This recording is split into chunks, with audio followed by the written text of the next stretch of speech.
Hello, hello mga ka-farming. Good morning, good morning. For today's video ay magdilig tayo ng mga sitaw, guys. Ito na yung nauna kong dalawang line na napaakyat and hindi natin natapos dahil wala pang mga poste at wala pang balad yung iba. Dalawa pa lang yung meron. So ayan, habang ako ay nagluluto, si mama ay nag-start na magdilig. Ayun, may malaking drum. Dito ko na ipwesto ang aking camera sa lilim para sure na hindi palipat-lipat ang aking pwesto. Dito lang sa baba kasi daanan kita naman yata. Taasan ko na lang. Pero ang balde mo dyan, ma? Saro lang.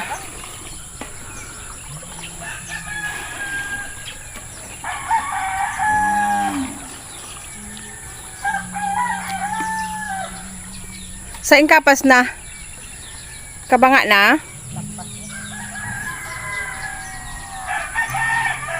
Ayan guys, ipwesto ko lang ito ha.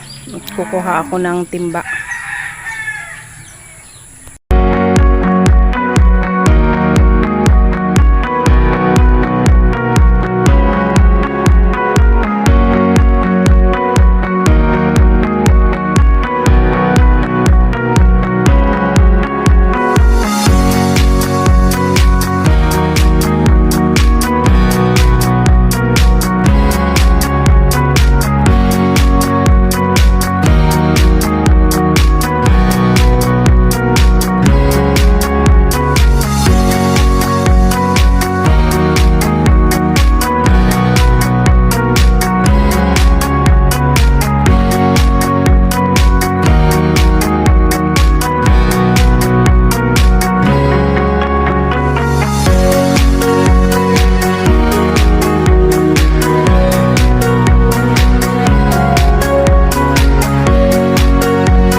So ayan guys, tapos na kami magdilig. Ayan, nagbubunot-bunot si mama ng ibang damo dyan sa may sitaw. Ayan, pati yung doon sa gilid na okra guys, nadiligan namin. So ang next kong trabaho ngayon ay ito namang mga patola guys. Lalagyan ko na siya ng stick or kagingking, yung stick ng kawayan. Ito guys, yung mga dulong sanga, mga pinagtanggalan ng dyan sa poste. Ito yung mga sanga-sangang maliliit. Yan ang gagamitin ko guys dito sa patola. So ayan, abangan nyo. Yan ang next natin. Mag-almusal muna, then babalik dito sa trabaho. Di ko pala nadala yung salakot. Nandun sa bahay ng aking kapatid, kila Miles. Dahil mo na dira sayap ma. Maano ko kaning mga stick.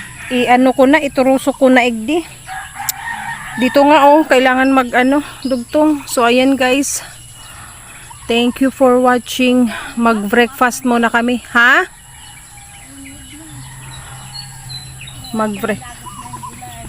Anong gulay?